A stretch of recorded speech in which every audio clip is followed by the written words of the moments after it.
Comment, like, subscribe. The bell keeps you notified. It helps the show thrive.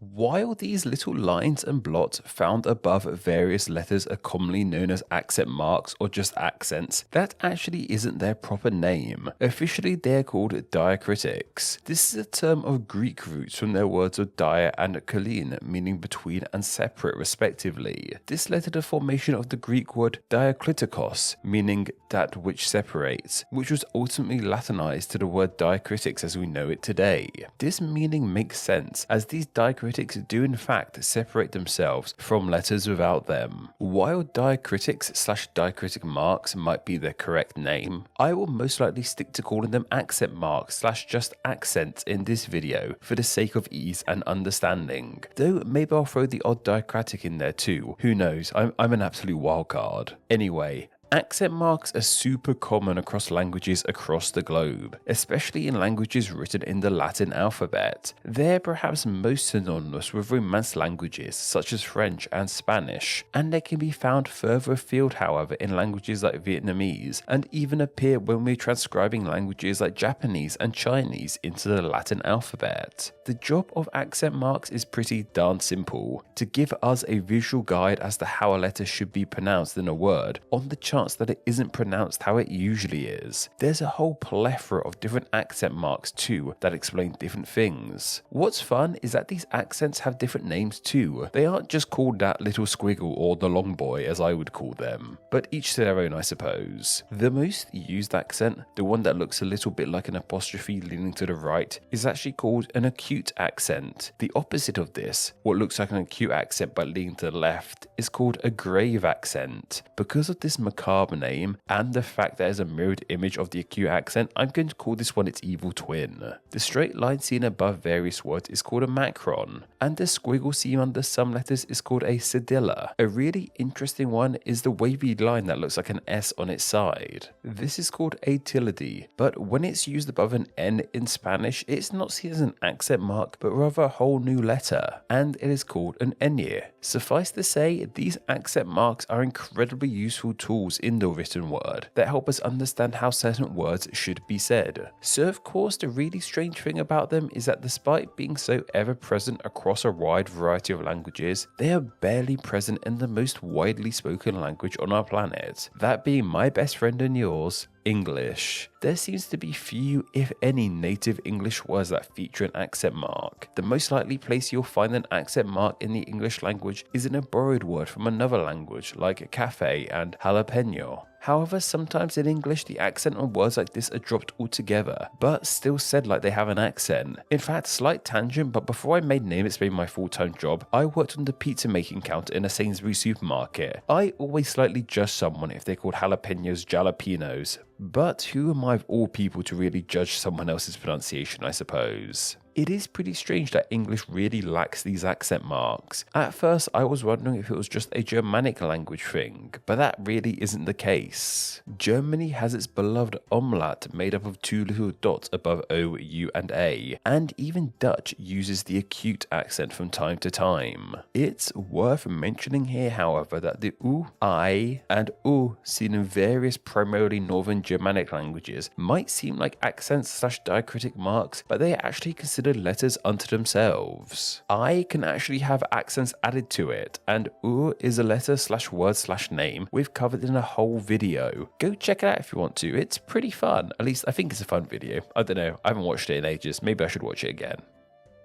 It really does seem like out of all the languages that use the Latin alphabet, English is the only one to have pretty much nothing to do with accents. And it's not like the language is fine without them, is it? English is a notoriously difficult language to learn for a non-native speaker, simply because its history has led to the spelling and pronunciation of words being so inconsistent. Most other languages follow certain rules when it comes to figuring out how a written word is said out loud. This is primarily with the use of accents. Although it may take a while to figure out those rules, once you do understand them, you can pretty much confidently say any written word correctly. English doesn't have this luxury. Words that look the same written down can be said very differently out loud. This is because the language lacks rules and accents. Sometimes, to understand how a written word should be said out loud, you just have to look into the context and go with your prior experience with the word. I even read that some people learning English as a second language just have to memorize all these different words and their contexts to figure out how it should be said. As a native speaker of this car crash of a language, I can only begin to imagine how confusing this all must seem to someone learning the language for a first time as an outsider. You have my sympathies and respect. There are so many words in English too which would really benefit from having accents to help people understand how to pronounce them. Take the words of through and thorough. They both end with the same 5 letters of R-O-U-G-H,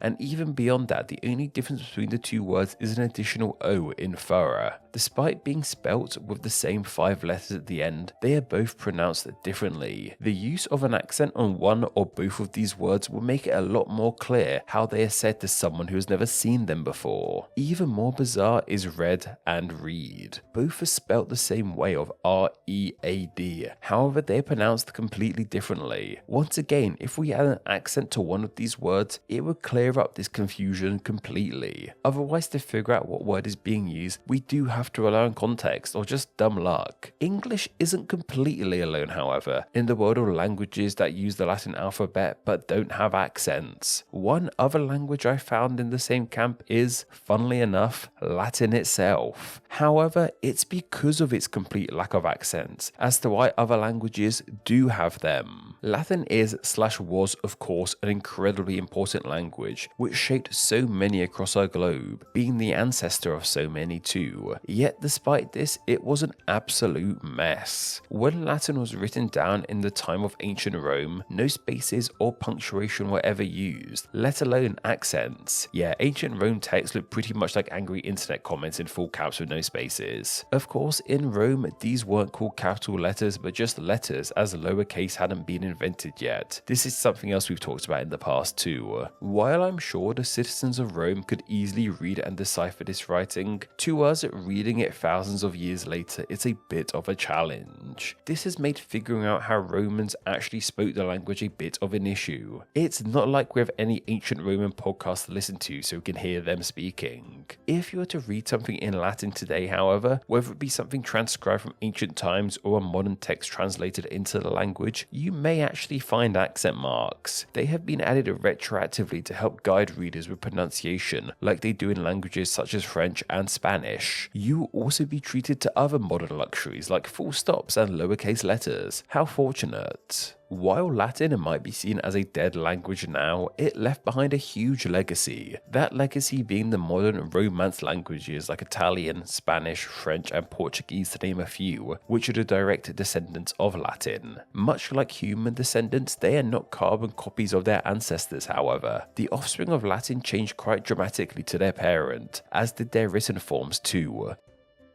Slowly, words started to change, and these languages grew not only different from their parent of Latin, but different to one another too. The way they were presented in the written form became neater and more formalized too. Slowly but surely, these different languages took shape. Eventually, the addition of these diacritic marks were added to the top of letters. While the languages had changed so much, they still used the same letters of Latin, plus some others joined along the way. So to represent different sounds with these same letters, accents were finally introduced. What's strange is that I couldn't find out more about the history of these accents, e.g. things like our earliest recorded evidence of them. It's something I thought would be more public knowledge, but evidently not. Or maybe it is and I just missed it. Let me know if you know more down below. But suffice to say, these accents really helped with understanding these languages and how to pronounce them. It ultimately gives the written form of these languages consistency, something that English in its written state seriously lacks. marks. So why doesn't English have accent marks then? Well, it is thought that one of the main reasons behind this is a timing issue. Along with other languages, English's main influences are various Germanic languages. English is of course a Germanic language after all, Latin from its time under Roman rule, and Old French/Norman after the conquest of 1066. While these are languages that have accent marks today, when they influenced and shaped the English language, those accents were not present, hence why English seems to lack them. By the time accents started being used in languages like French and German, English had well and truly started going down its own path, and had ultimately decided not to bother with them. Like I said, however, a lot of the dates for this stuff is seemingly up in the air. I guess we see some of this in evidence in documents from the past. A mid-13th century document written in French by Anglo-Norman poet Robert de Gletham shows us a bridge between French and English just a few hundred years after 1066. We can see the accents in this French writing, it seems. However, another document from the 14th century from the UK shows us Old English being used with no accents. Like I said, this is a theory and it's hard to pin down exactly, but there's definitely something in it, that's for sure. While accents don't seem commonplace in the language, what we do see in English's past are those unique Northern Germanic characters that can often be confused with diacritics. The best example of this being the ancient king of Alfred the Great. This shows us English's Germanic roots, but they have since disappeared pretty much altogether. I mean, who would use I in their kid's name today, right? What really seems to have cemented the lack of accents in English, however, is the Great Vowel Shift. This was an elongated period of time from around the late 13th century to the early 18th century. It started in the southeast of England before spreading across the rest of Great Britain.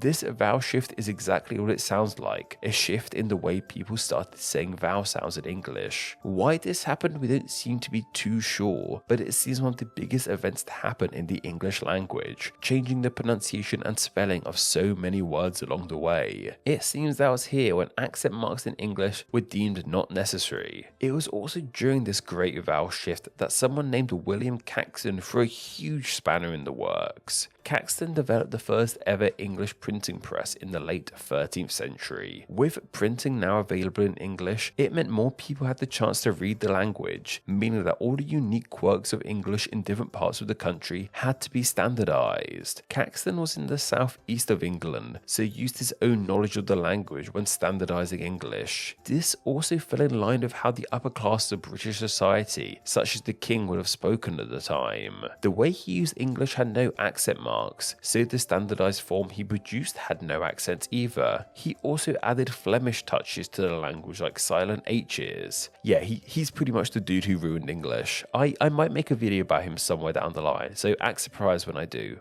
Cool? Cool. Despite all that, however, English does actually have its very own accent mark. It's just barely used. Remember the German umlaut? Well, it is used in English too. However, it has a different name and a different use, being known as the diaresis. A diaresis is used to signal that the vowel it is on top of is not affected by the vowel that precedes it. The best example of this is with the name Zoe. Without that accent, you may think that the O and E come together and this name is pronounced Zoe to rhyme with woe or something. Though the name Zoe is commonly seen without this accent too. Like I said, it's barely used. I also read that you could use the diaresis in words like cooperation or re-examine. However, people rarely do, and a hyphen feels more logical for these ones, I must admit. There's also some of a cultural impact on English lacking these accents too. English lacking them makes the language seem very much like the de facto proper form of the Latin alphabet, with things like French and German being strange alternatives which have to add things to them to make sense. Accents on letters to some English speakers can look incredibly foreign and strange, giving them a sense that English is correct because it doesn't need them, where in actuality, English really could benefit from using a lot more accents. Name Explain depends on viewers like yourself supporting the channel financially on Patreon, so a huge thank you to everyone who does. Donating just $1 a month helps the channel amazingly and gets you bonuses including ad-free videos, exclusive content, and the power to request ideas to be made into actual Name Explain videos. $2 a month gets you all that, plus your name here with all these awesome people. Visit patreon.com/nameexplain or click the link down below to find out how you too can support the channel. Thank you. Thanks for reaching the end of the video. Why not watch another and subscribe to keep up to date on all things Name Explain. You can find myself on Instagram where I'm NameExplainYT, and join the Facebook group Friends of Name Explain to talk with myself and other name nerds. All that will be linked down below. Anyway, I hope you enjoyed this video, and once again, thank you all so much.